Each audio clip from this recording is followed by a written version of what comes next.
Welcome to Pioneer Mindest, a place where we challenge our mindset and address the discomfort in both business and life by finding clarity resulting in bold conviction. I'm your host, Garrett Ruskamp, fifth-generation farmer, husband, and father from rural Nebraska. Whether you're navigating frustration from past decisions or worry about the uncertainty you face today in your business, we're going to learn from our struggles and take on new challenges with a resilient mindset. Join me as I share my journey of struggles I've faced in agriculture as a farmer and family man. I'm ready to dive into honest conversations to tackle the mindsets surrounding key issues that rural ag business owners face that will ultimately help you gain control, leading to a profitable and sustainable business. Let's adapt to Pioneer Mindset and get to it.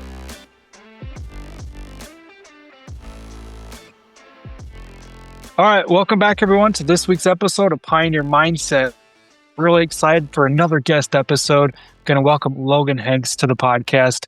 And ultimately, we just kind of got connected not that long ago. And like most people today, in today's day and age, we got connected through social media, through Instagram, and started kind of following each other and really enjoyed the content that he was putting out. He's got a podcast himself. So we got a pro here on the guest. And I'm excited to welcome Logan to the podcast. And I'll let him introduce himself. Man, I appreciate it, Garrett. Thanks for having me on. I think you're doing something really cool. After we connected, I've checked out several of your episodes there. I think you had one with your other guest episode, Zane. I listened to some of the marketing insight on that, and I think you're doing some cool stuff over there. And yeah, man, social media, it's a good tool. I complain about technology a lot and kind of the negative aspects to social media, but there's a lot of positives as well, and connecting with awesome people is one of those. And I am a farmer. I'm a farmer here in West Tennessee. I do primarily corn and soybeans, and occasionally would do some wheat, but now I do a lot of cover cropping, so I don't do a lot of winter wheat anymore. But corn and soybeans is kind of my bread and butter. Getting into that agritourism world, we've built a farm store and kind of going into that produce, chickens, fresh market stuff, getting into that avenue because we have to. I mean, we can talk about that here later, but that, and then, yeah, man, I've got Talk Dirt to Me podcast that I've been hosting with my cousin now since 2021. We started that in 2021, and that's actually my second podcast. I had another one before it called Living Fully Loaded, which was not ag at all, because, man, I've got a lot of interests and hobbies, and I encourage you guys to do that. I've always said men, in my opinion, are kind of like an onion. And, you peel them back and there's all kinds of layers. And that's what I find fascinating. Like, I have a lot of interest, whereas I feel like a lot of people do. Like, people that are just only in one area, man, it's kind of boring, man. You gotta branch out a little bit. So that's how I am. So that's me in a nutshell. I am married, have boy-girl twins, 7 years old. And yeah, man, that's a quick rundown of who I am. Yeah, that's awesome. The one thing I wanted to hit on was the hobbies thing. I honestly admire that, and I think it's great. So I'm fifth generation farmer, and honestly, that's all I've really ever known. And when it comes to hobbies, everybody's like, well, what's your hobby? I'm like, I farm. I honestly, as I say that out loud, it's like, well, geez, that sounds ridiculous. You don't have anything hobbies outside of the farm? And I was like, well, it's kind of the way that I grew up. That's the way my dad grew up. And that's just, we didn't do much for hunting or fishing or anything like that. And now that I've got kids, it's nice to have those outside of farm hobbies because I feel like that's where you create the connections and the memories. And so I think that's a very valuable that you have that and you have those different interests as well. Yeah. Well, and I mean, and you're in doing other avenues like this podcast that you're doing is an example. Like, it's still ag focused, but it's storytelling and helping people. Like, so, I mean, like there's guys I know that they get up in the morning, then they go to the farm, they work, and they come home. And that's all they ever do. And they ain't running the podcast, and they rarely are just not in the field. And that's, hey, if that's your prerogative, that's fine. But the way I kind of look at it, I love farming, and I'm similar in that I guess I'm a third-gen farmer. Yeah, I think I'd be third generation. And, when I'm dead and gone, the land is still going to be worked. That's what I just was talking to somebody about this other day. I have kids. You said you have kids. Like, they're going to feel the impact of me being away far worse than this land is. I mean, all of the land that I rent some ground, I own some ground. All of that, when I'm dead and gone, it will either be farmed by somebody else, or it may be developed. Like, I have no idea, but needless to say, the land is going to be taken care of in one way or another. So farming is a really cool industry, but I will say it's a consuming industry. Like, I feel like and farming in very many ways is my identity. Like, I identify as a farmer, but I kind of don't like to lump myself into that, because in my mind, I'm like, well, hey, if things go belly up, ag is in a bad place, and I'm not immune to the fluctuating markets and things. And I'm like, who knows, and things keep going bad, I may not be farming anymore. So then what is my identity? And I don't want it all to be tied to farming. Yeah, that's a great comment there. And I feel like that's so common for farmers, and probably more than any other industry. And I don't know why that is. I don't know. That's just because we're so ingrained with it, because it's from multi-generations, or even if you're first generation, there's just something about it that's different from every other industry, that we have it in this head that this is our identity. And if we don't have it, we're almost non-existent. You know what I mean? It's at the end of the day, it's what we do. It's not who we are. And that's a really hard concept to actually think about and wrap your mind around. I've had to struggle with that one a lot here lately for different reasons. Kind of side story, a couple of years back or a year and a half ago, we actually got out of the cow calf industry. And that was honestly my identity for a long time. And so that was really hard to kind of shed that one. I was always like, well, if you'd pulled out my wallet, opened my ID, it would say, farmer on it, or cow calf man, or something like that. It was that so ingrained in us. And so I commend you for at least having the awareness that, hey, this is something that we do. It's not necessarily who we are, even though we tend to identify with that more than probably most. And so I do commend that. And kind of going back to, like the podcast and the different hobbies as well, what kind of got you into that? I guess let's dive into that a little bit. And how has that gone? Or what's been your experience overall with that? Man, I got a weird way of getting back into it. It's funny, I grew up, my family was big cow calf. That's what I grew up in. And here in West Tennessee, when I was probably, a teenage years, we had over 300 head of cattle.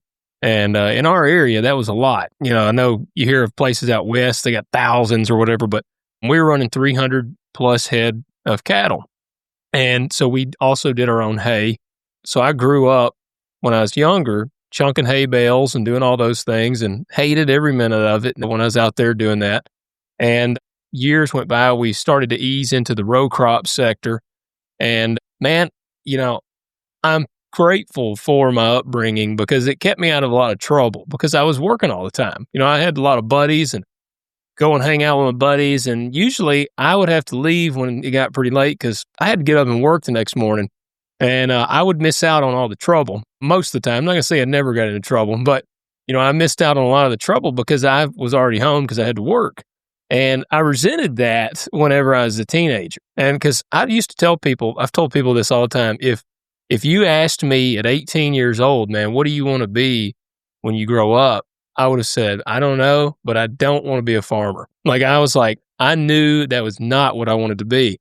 And it was funny. I'm one of those guys that, if I go in the gas station and the cashier tells me, man, somehow we get to talking, because I'll talk to a brick wall. But if they're like, man, I want to be an astronaut, and then I'd be like, well, dude, you need to go after it, man. You need to, there is no dream too big in my eyes. And so when I was 18, I went to a smaller private school. And so everybody did a little bit of everything. Like, I played a few sports until I just started farming all the time, but we would do some theater too. And so football players and everybody did it. Like, it wasn't like a sissy thing there, but we did that. And so I actually, when I got out of high school, I had an agent in Memphis. For people that aren't aware, West Tennessee, I'm right here in the wonderfully safe city near Memphis. I just saw we're like the most dangerous city in America. But I had an agent there, and I kind of just pursued some little film. I was like, man, I don't know what I want to do. I did a few films. I got to be in a little film with Luke Perry, from 8 Seconds. And he was actually not a very friendly guy, but did get to meet him. You see my hand, I think, in the movie, was no big role. But needless to say, I kind of gave that little thing a run and had fun with that, and still did not want to be a farmer. but kind of reality was setting in. It's like, okay, if this is something I'm going to do, I either got to like move to California and really pursue it, which is just not in the books for me because, I'm a Tennessee boy, ain't a Cali man. And so I went to tech school and I went for machining, and I went and worked because we got a really, really booming machining industry here in Memphis. I went and worked in Memphis for 2 years, I guess, as a machinist. And all I wanted to do was get back on the farm. Man, I got in there and I needed to spread my wings, and get off the farm. And I got off the farm and saw that I was like, man, I want to get back. And I hated machining. I was inside all the time, no windows, break. I'd go out and just be outside. And so finally, I utilized actually the FSA program, their Young Farmers Loan, and I was able to purchase my first farm in 2015. And it was about 80 acres. And I bought it, and then I went and started helping my dad. I took a tremendous pay cut to go back to farming. And I was so happy, man. It's funny. Like, I was making a whole lot more money. I had really set hours and everything as a machinist. I literally took half of my income away, came back to farming, but I was so much happier doing that. And I think it was necessary for me to kind of spread my wings. I needed to get out and away from the farm for a little bit. And it made me appreciate it a whole lot more when I came back. So after that, we've been, rocking and rolling. And I guess to circle all the way back, sorry, it's a long way of telling you how the podcast started. But in 2020, I had been farming. In 2020, I actually killed this really crazy deer. It's called a crick torkid. And I had been hunting it for about 3 years. And it was really big. It got a lot of attention. Well, when it did, I connected with some guys in the hunting industry. And through that, I was like, hey, I like talking to people. I love the media stuff. I still love the film things. So I'm like, hey, what can I do around here? So I said, I'll start a podcast. It was still 2020. It was still relatively, Joe Rogan was there, but it was still kind of new. So I started Living Fully Loaded. It actually started as a hunting show. And I realized I wanted to talk about way more than hunting. So I changed it to Living Fully Loaded. And I had all kinds of different guests, Navy SEALs, authors, actors, hunters, entrepreneurs on. And in doing that show, my cousin, who's a cattleman and a veterinarian, came on the show. We had a lot of fun talking farming. So we branched off of that show in 21 and started Talk Dirt to Me, which is my bread and butter at this point. And I ended up letting Living Fully Loaded go because, man, I had way too many irons in the fire. And Talk Dirt to Me is kind of the big focus. And, man, we have a lot of fun with it. It's growing really good. And we don't hold any punches on the show. And I feel like that's kind of what we're kind of known for, man. We call it like it is. Yeah, I think that's awesome. And I think that's what a lot of people enjoy when it comes to listening to stuff is people that don't sugarcoat things, people that don't just talk about the good stuff, people that just let it all go. You are who you are. You talk about the good and the bad and have fun with it too. It's not just so super serious, and that's ultimately with Pioneer Mindset, kind of what I'm trying to get to some extent, or just to bring some life into some of my episodes. I talk a lot about business, talk a lot about family and farming and how everything's related. But at the end of the day, let's have some fun with this too. And so let's have some guest episodes that we can learn from, talk about what they're doing. And so that's why I appreciate you being here. I honestly appreciate the long-winded answer because that gave me some of your background, because at the end of the day, we are still kind of trying to get to know each other. And so you talk about getting into the podcast, but then prior to that, getting into farming. And I think you made the comment, sometimes the best thing for the farm is to actually get off the farm and to leave the farm and to spread your wings. And to some extent, and just me being completely open, is I kind of wish I'd have done that a little bit more.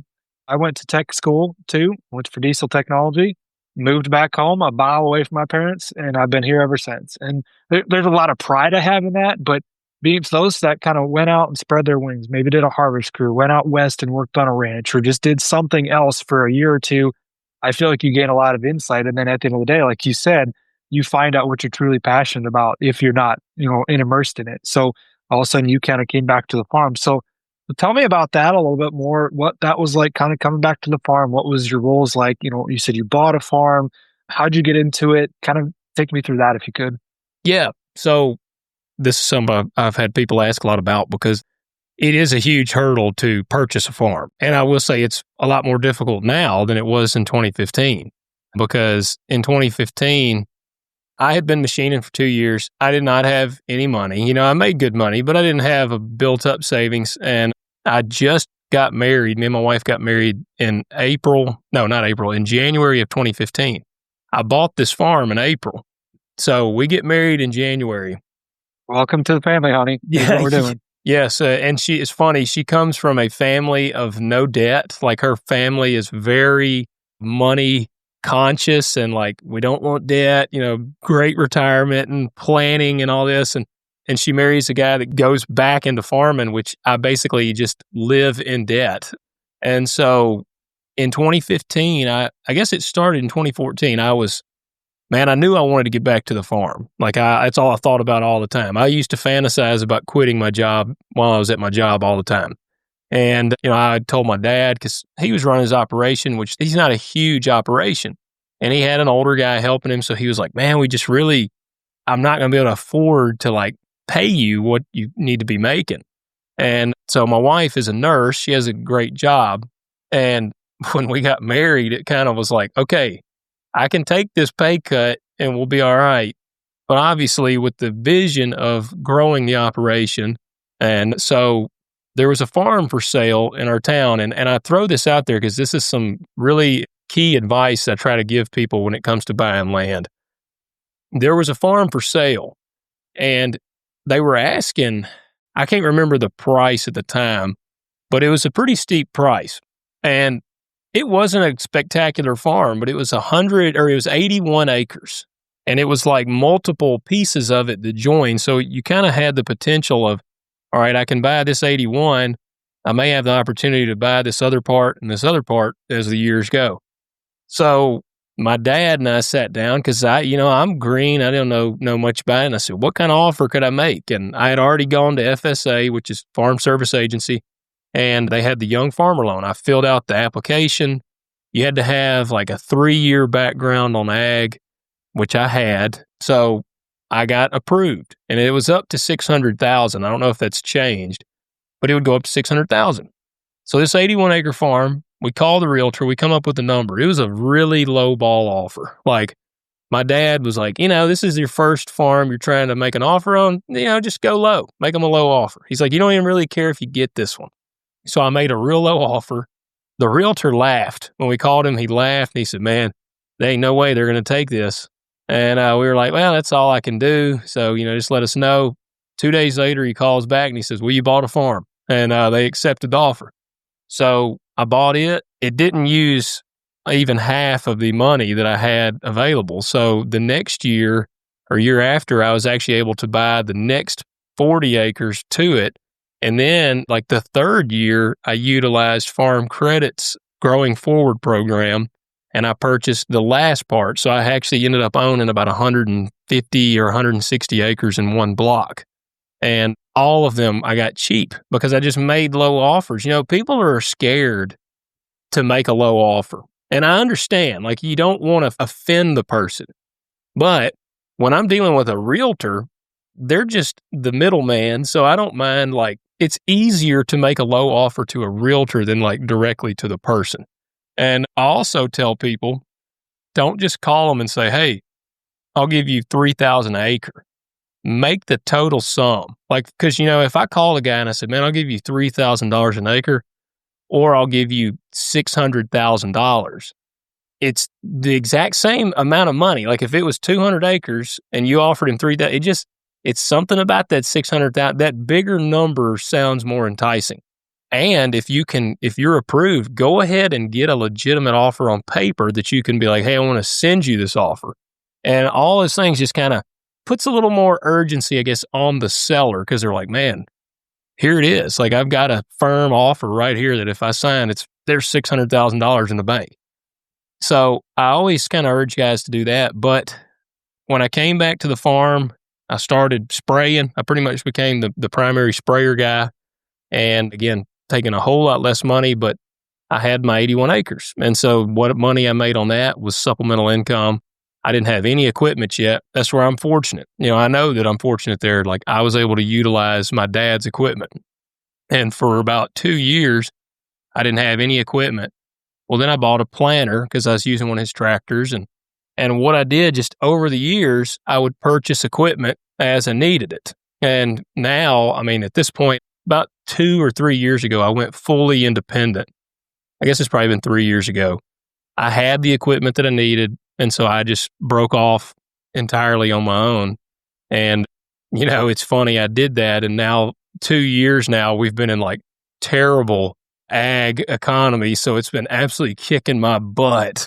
But, that's what I did. And so here we are today. And it's just, man, there's a lot of programs out there for buying land. Tell you, we're in a weird time. I think we're going to see a reset, or we have to, or something, because like, I'll tell you, in my area right now, like probably 3 of the farms that I'm working right now that I lease, they're all for sale. And I think the minimum price on all of them is about $8,000 an acre. And several of them, they want $15,000 an acre for. And you just can't make that work, man. Like, there's no way to pencil that out. Unless you have some giant stack of cash that you can put down on it, you cannot make that pencil out. And I'm all for buying land, but there's no point in buying a farm that I'm going to lose in a year because I can't even make the notes. Yeah. Glad I could probably dive into there. And I honestly appreciate the advice, as far as buying land, because it is hard to get into. And I think to some extent, you call me right, wrong, or indifferent, you maybe were a little bit lucky about the situation you jumped into. They took the offer, then you had the opportunity to add on those additional tracks. And like I said, to somewhat extent, supplementing the farm by working, for your dad and having that ability. I think that's ultimately what it takes to kind of get started. But it's also reassuring to know that one can get started. Yes, that was 10 years ago, but at that time, that you had to deal with what you had. You did what you could with what was right in front of you. And so I think that's really solid advice, with what you gave as far as getting started. So really appreciate that.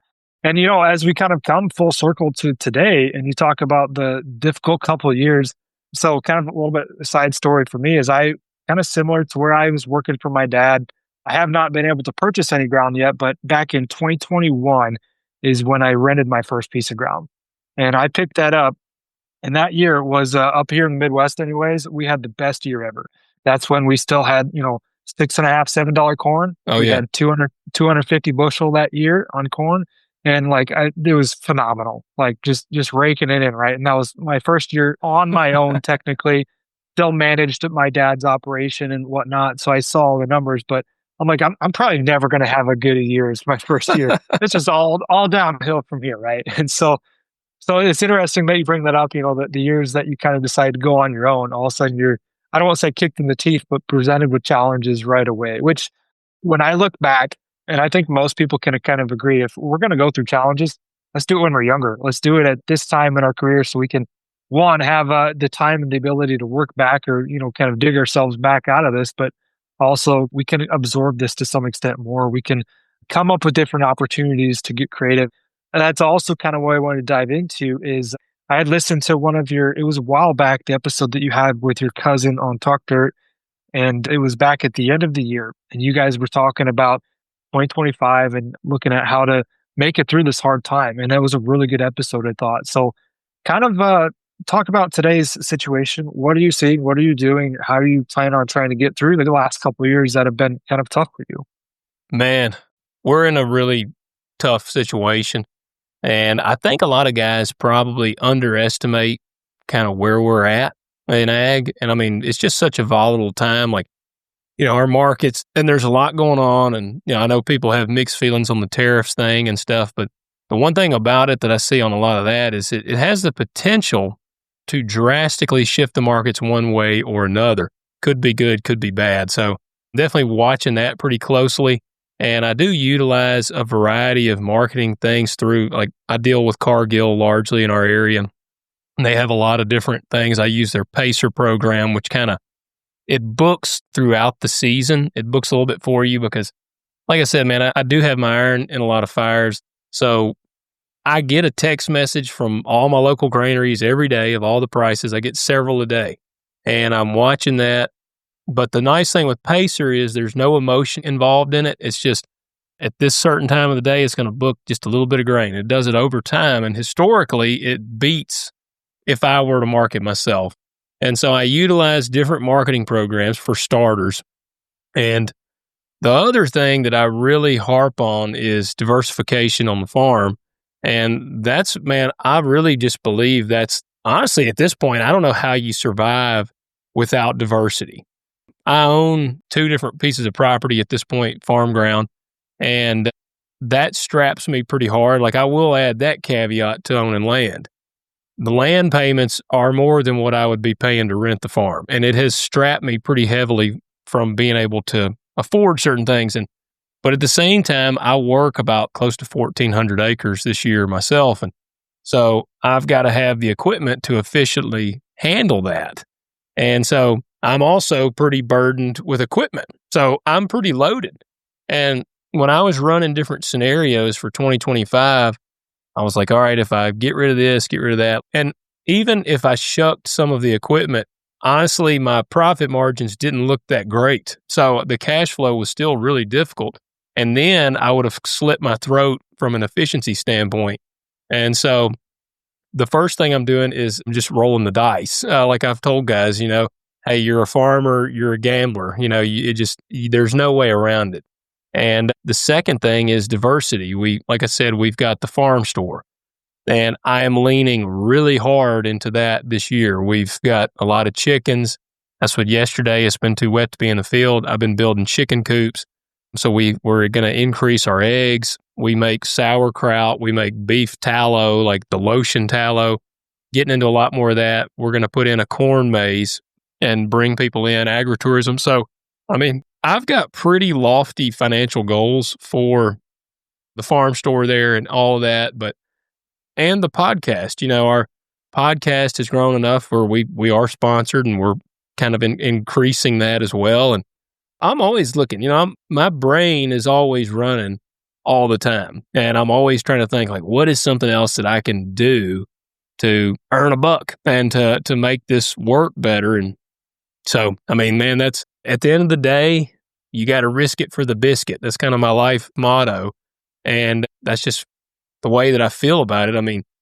I learned this after this past year that you can be the biggest farmer. I heard some of my lenders were talking, and you could be a huge operator. The guys that I thought were just bulletproof, they lost their freaking butts last year. So basically, I've pretty well figured out you are 2 to 3 years away from going broke in farming. The most established operators, I heard of one guy not far from me. This is a huge operator, and they're also in livestock as well. They lost, I think, in the network of $10 million last year. Now, they had the cash to sustain that loss, but if you compiled that kind of loss 3 years in a row, even the big guys are going to go down. So, man, that's where I've learned, man, farming is a gamble. And especially when it comes to like my wife, me and her had some really serious talks about this year, because I'm like, hey, we took a bad hit last year. If I have another bad hit like that, then we're going to have some really serious thoughts and conversations. So, man, a lot of praying, a lot of gambling, and just doing what I can do. But yeah, diversification, I think, is key. Finding out other ways to get some cash, even outside of ag, is even better. Like if you can figure out something, I don't have car washes, but I've always heard that's like, you hear guys that like, man, we got all these car washes and stuff. I don't know. I'm not opposed to any diversification. Yeah. And I want to hit on that diversification in a second, but I want to go back to, before I forget, you talked about underestimating the downtime that we're in right now. And you mentioned, a lot of operations, 2 to 3 years. If you're lucky, sometimes 3 years is all about you can sustain. Any longer than that, you're honestly on a whole nother level. And we talked about this last year, 2024. A lot of operations took a hit. So we're looking at 2025 being negative. That's year 2. So, we're talking about, we underestimate everything that we're in. And I kind of did a reel on this the other day about being oblivious versus optimistic. I think it's great to be optimistic, but you also got to know at the end of the day what your situation is. You got to know that, hey, I lost X amount in 24. in 2025, yeah, we're rolling the dice, and who knows? It could turn out great. We could get some just even decent prices and decent yields, and we'll be fine. We'll at least make a little bit to cover our losses.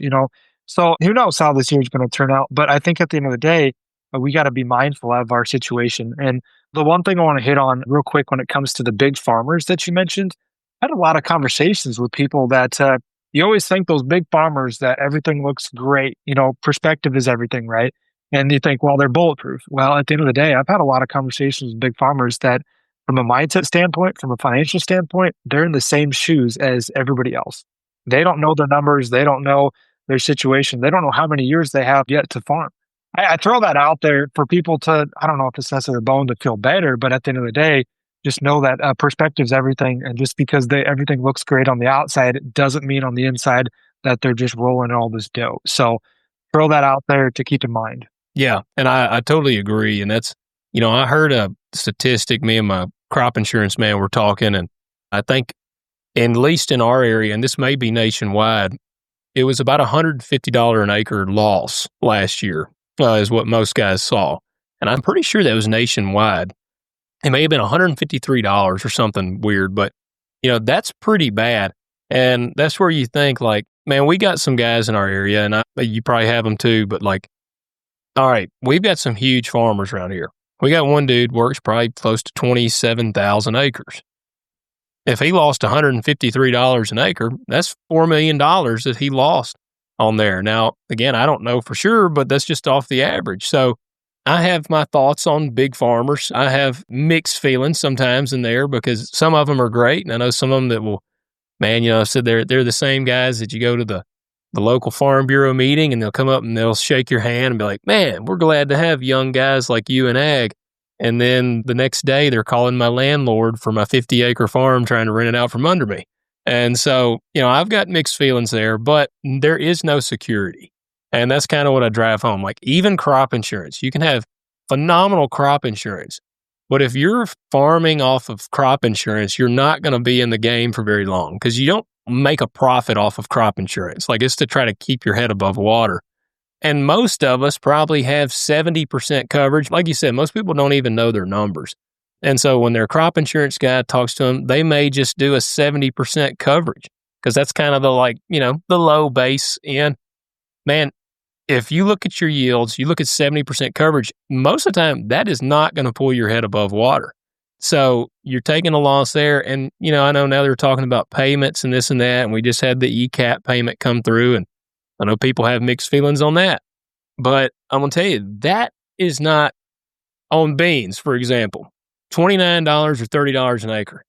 All right. We just said guys lost $150 an acre. So that's not even close. Like, I really don't understand this ECAP thing because I'm like, it's not even close to, if it's supposed to help pull the farmers out, then I'm like, well, where'd you come up with that number? Because that doesn't hardly do anything. And I'm not trying to be like a beggar, can't be chooser type thing here, but you get what I'm saying? Like, it's just odd. It's odd. And guys that farm for crop insurance or farm for payments, I just think that's not very wise. Yeah. I know, I agree. And like I said, that's a whole almost different conversation on whether you should have them or not, or whether you take them, you're good or bad or ugly. It doesn't matter. At the end of the day, they're out there. And I guess, in my opinion, if you don't take advantage of them, I guess it's not going to do you any good. You're not making a dent in the system if you don't, say, apply for that. Your neighbor that you're competing against is going to take them. And whether you like it or not, like we are competing. Farming is insanely cutthroat. That was one of the hard pills I had to swallow when I came back into ag, was how incredibly cutthroat it was. Like having family that was in it, I never saw that side of the thing. But then when I got back in, I mean, literally it was like year 2 or 3 for me.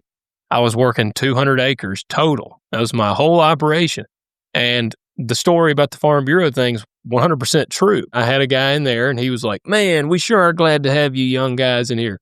And it was a 50-acre farm. And he was calling my landlord. It was like maybe not immediately, but it was within the next few weeks. That was 50 acres. This dude was working like 8,000 acres. So 50 acres was nothing to him. 50 acres was a quarter of my operation at the time. So, man, No, I like to say I got a lot of feelings about about it. No, absolutely. That brings me to another comment here real quick, is I had a conversation the other day with somebody and, this guy, he just always wants to be two steps ahead of the neighbor, right? And I think that's fair because you said, Bert, we're competing. Not to sound in a negative way. We're not trying to put our neighbors down. We want to be neighborly and all that other good, fun stuff. But at the end of the day, it is a business. Even if we're not trying to grow, like you said, people are trying to grow themselves. So we are competing. So, like you said, if we don't take that payment, somebody else will, and it's going to benefit their operation. Now, where that payment comes from, I don't know. But at the end of the day, I feel like it's just kind of a bone that they threw us to keep us happier, to keep us quiet. Like I said, you could dive into a whole nother conversation there. But yeah, I guess back to the diversification. I see two types of diversification. Ones that kind of work with the operation that you can kind of add on that's not going to really change much, but then something that's completely tied to something other than ag, or doing something that's not tied to what you're doing. Maybe it's not something that's going to take an extreme amount of time, but something that you can add on that's ultimately just going to benefit you as a whole. So I don't know kind of what your experience is on that, but I think that's great that you're looking at the diversification side of things. Yeah, man, the farm store, that one is something that, we kind of initially were like, well, it's still an egg. It's still kind of in our wheelhouse, which it is a lot of labor. Like really, and we've got the potential with it where I've had to have thoughts with myself, and I've had some really serious thoughts over the last year. The farm store is on where we live, and it's a 200-acre farm that I have, and it's 100 acres of row crop ground, and the farm store is on that. Well, it has the potential to do really, really well. Again, we're about 20 miles outside of Memphis. Like, Memphis, for what it is, we got an airport there, and all that, like, so we can catch that like city people that want to come out to the farm and experience it. So there's huge, huge potential there. And going into these bad years in row cropping, like I said, took a hit in 24, a bad one. And so 25, there's a part of me that's like, hey man, why don't you just let this row cropping go and just focus on the produce, the agritourism, and all that. It's like I've got this thing here that I know is a profit monster if I do it right, but I'm still chugging along on this thing that can be a profit if I get the necessary yields and prices, or it could basically bury me. And so, but I just, man, it's tough because I love the row crop side of things as well. So, that's why I'm rolling the dice, praying, hoping that it all works out.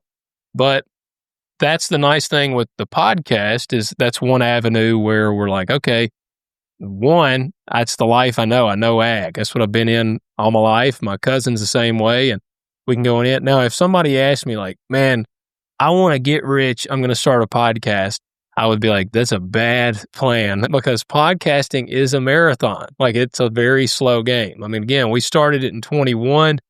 We are not making enough money off of podcasting for me to quit my day job. Like I don't want people to think that we're making that. We're really not even making enough money to do anything right now, but the plan is to keep pushing it. But it's growing enough to where it could start to supplement our income. So that's just a stream of things like, man, it's like, if it's raining, if the prices are bad or yields are down, whatever, we're still podcasting. Like it ain't going to be the end all of us on that. So I urge guys there. And I mean, used to farmers they had a lot of irons in the fire. Nowadays, we've kind of gotten lazy. Like my family and them, their operation, it was cattle and row cropping at the time. And I mean, and when they were still row cropping, they still had probably 250 head of cattle. And man, if they had a bad year on the farm, on the row crop, well, they could sell a couple truckloads of cattle and it would kind of put them back upright, especially right now, man, with the cattle prices so high, some truckloads of cattle is worth like gold. But, I think, guys, it's almost kind of a reversal back to the way it used to be. Everybody kind of became specialized. We were like, all right, I'm a row crop guy and I'm a row crop guy only. Or it's like, I'm a cattleman and I'm a cattleman only. And I think seeing that blend back is going to be good. Don't put your eggs all in one basket kind of thing. But also, don't be afraid to get an off-the-farm job. That's if you're wanting to stay in it. Now, I will say this. We talk to guys. We have people reach out and they're like, man, I work in this factory. It's a farm. And it's like every bit of their money from the factory job goes to like trying to keep this farm alive. And there is a time when I think you got to look at this realistically and be like, why am I doing this? Like I'm working myself to death to pump funds into this farm that is sucking all of my income away. And if that's the case, at the end of the day, like you said, this is a business. Like if it's not profitable, like all businesses are going to have dips and highs and everything. So like we're in a dip obviously right now. But now I've had years where I've made great money farming. And so it's like, this is a business. If I was continuously putting money into the farm to try to keep it alive, then at some point I'd have to say, man, I think that I need to figure something else out. Yeah, absolutely. Oh man, you're kind of speaking to me there when it comes to all of a sudden you got the farm, your bread and butter thing that you truly love, passionate about. And then you got this profit center that could be huge. And it's like, well, what are we doing? Ultimately, what's the end goal? And it's some really hard decisions. And it's something that doesn't happen overnight. And it all that kind of depends on what your end goals are. Some people, like you said, they'll farm to farm as long as they can, and I think that's great. And some people, the farm is just a way to kind of do something that they enjoy, but, provide income for the family. So if it goes away, so be it. They'll turn to the next thing. So I think there's a lot of things to consider there. Back to the diversification thing. I don't know about you, but kind of thinking back to like a couple generations before, like my grandma, grandpa, going back to, they had the chickens and they had the dairy cows. And a lot of times that was just kind of to feed the family. But then, they had a small cow calf, or they had, we farrowed to finish at one point in time, and we farmed. So there was so many different areas or sectors of the farm that it just overall, we were going in the right direction. If something was down, two areas were up, and we're going in the right direction. Now, and like I said, a lot of times today is we have become so specialized, which for different reasons, I'd say. I've kind of got two philosophies on this. I think there's a lot of power diversification, but I think as long as you're managing it at a high level, because the way that I see things is a lot of times we might have one area that, say the Calgary, prior to the last 2 years, it's been a really tough go. We've had really hard times. And so I feel like that was a sector of the business that ultimately was sucking equity back out. And so it was kind of pulling us backward. And I kind of go back to, okay, if one area is we're losing money, one area we're making it in the other. Well, if that balances out, are we just break it even the whole time? Well, but if you go back to the previous generations, they obviously got us to where we are today. So I think there's a lot of power in acknowledging what got us to where we are today. So kind of a long-winded answer to diversification can be really good if it's managed appropriately. That's kind of my caveat there. And I totally agree there. And that is something, we definitely need to drive home, because if you half-ass both of them, then neither are going to be any good.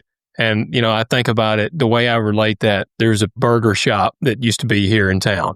And it was just a burger shop when it opened up. And they had killer burgers. Me and my wife would go, they were awesome burgers. Well, they started, like we went the next time, they had added hot dogs to the menu. And the burgers were still really good. And I didn't get a hot dog, I'd go for a burger. Well, then we went again, and they had added all these milkshakes and all this other stuff. And the burger was not quite as good. And we went one more time, and they had a dang huge menu of stuff up there. And the burger was no better than like McDonald's at that point. And they ended up going out of business. So, you can over diversify, because if you're doing a crappy, or if you're just halfway managing here and you're halfway managing there, you're not doing yourself any favors. You got to find that sweet spot. And that's tough. It's tough to find that blend. I'm still trying to find it really on the farm store. But where you can, all right, I can still run my row crop effectively, or I can take care of my cattle effectively. I can do this. Like, you got to find that blend, and it'll probably take you a few years. I think it's something that you don't just immediately have the exactly broke down, but I totally agree with you on that. Yeah, absolutely. I think that's a very valuable thing to consider. And a lot of things when I talk about agriculture, this could be other areas, other industries outside of ag, but I feel like so much is easy to see things as black and white. But in agriculture, everything is gray. There's so much like, well, it just depends, or it depends on your context, or all those other different things. There's so much gray area, which it makes it really challenging, but also kind of fun, because we got to figure this out. So yeah, great comment there. And I think that's ultimately what happens is we're like, well, I've got this business. Let's branch off and do this, and then branch off and do this, and add all these different things that support the main income stream. But also, if it's not done appropriately, will suck away from that income stream, and all of a sudden we're going backwards, not forwards. No, like I said, totally agree with you. Yeah. So, well, I mean, we've been talking for quite a while. Like I said, I didn't even really pay attention to some different topics that we had. So I appreciate that. And I don't know if you've kind of got any additional things to add. I was going to kind of talk about some of the other areas that you've been venturing into, talk about your family a little bit, some other areas that you kind of focus on, and then we'll kind of wrap this up. Okay. Yeah, man. No, like I said, been married for, I guess, 10 years now, and I got twins, 7-year-old twins. And my cousin and I talk about this on Talk Dirt to Me. We talk about just finding that balance there. As much as I talk about balance and everything else, there's very much a balance on the family. And, I kind of talked about it early on, talking about, the farm ground is going to continue on. And that is where, man, like a year like last year, man, if it wasn't for my family, I don't know what I'd have done. And I also are just, young guys or gals that are looking and getting married. And, I think if you're going to be a farmer, you need to pick your spouse wisely. And I mean, you always need to do that, but especially in an industry like this one, because things can go from great to really bad. You can profit huge or you can lose huge. And it takes a special person to be able to kind of weather those storms. And that's what, last year, like I said, after that year, and again, I'm pretty darn conscious of my numbers. So I actually pretty much knew I was looking in July. I'd already told some of my lenders, or I guess in August, I was like, man, I've looked at the crops because we had a really bad dry spell here. And I said, prices are, I was like, I am probably not going to make back enough money. And I was already mentally prepared as best as I could be. It still absolutely rocked my socks off when the curtain finally closed. But, man, my family anchored me a lot in that moment of going through it because, knowing that they're still by my side, it's not like, my wife's not going to be like, you loser, you lost everything, like, or whatever, like she's still going to be with me.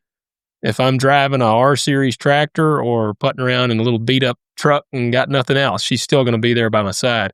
So, man, I just think, guys, your family needs to come before the farm. And I know that it's a time thing. Like, we're getting ready. As soon as I get off here, I'm going to go work on the planter, and it should be dry enough in a couple days. I'll finally start planting and hitting it pretty hard, and it'll be some long days, late nights. But man, sometimes, if I can, I'll come in and eat dinner with the kids, get them tucked in, and then I'll go back to the field and run late. Find ways to make time for your family because, man, your kids, mine are 7. I feel like we just brought them home from the hospital 2 days ago. And I think about things that they used to say and do, and they don't do those anymore. And so it's like that is something that is fleeting. Time is fleeting. And so focus on the important stuff first. Not to say farming is not important, but, keep yourself in check, I guess. Yeah, absolutely. And I think that's kind of a really great comment there. And I'm sure we've all seen this before, but as we talk about business, farm, all that other fun stuff, that's just where, as husbands, fathers, farmers, entrepreneurs, visionaries, that's where our mind goes first, right? But then we talk about one of the best business decisions you can make is choosing the right spouse. And so I think that could be like the highlight of this episode, and I'm sure our wives would love to hear that, is picking the right spouse. And I completely agree. And I think for people that are in really good relationships, my spouse is the same way. I think we tend to take advantage of that ultimately. And the big kind of thing I'll point out to people is if you tend to take advantage of it, talk to somebody that has been in a situation where it has not been good. I can tell you that weight is something any man cannot struggle on his own or cannot bear on his own. And all of a sudden, everything we're doing on the farm, the business side, doesn't matter truthfully. And so that's definitely a good thing to kind of round out on there. And you did mention the balance because we talked about everything that you got going, and everybody that's listening to this is busy balancing, trying to keep everything in alignment. That's an ongoing struggle. It's a never ending thing that we're going to have to manage. And so kind of great comment there.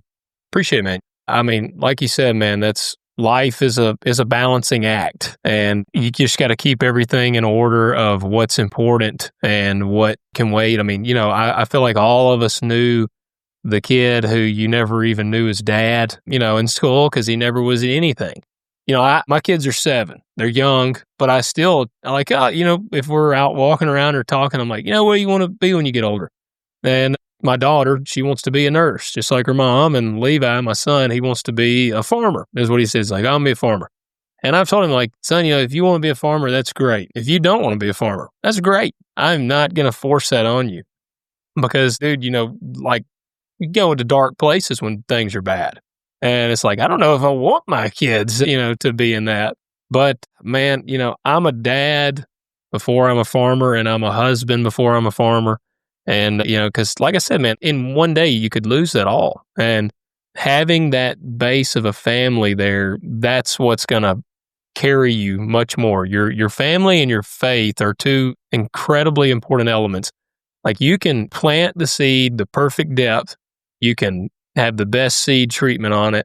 The weather could be perfect, optimal soil temperature, and you could have the best blend of fertilizer, variable rated, everything's perfect, catch the timely rains, fertilize all this and that, whatever. After you do your thing, it's out of your hands. Like, that's the way I can do everything to the best of my abilities. At the end of the day, it's out of my hands once that's said and done.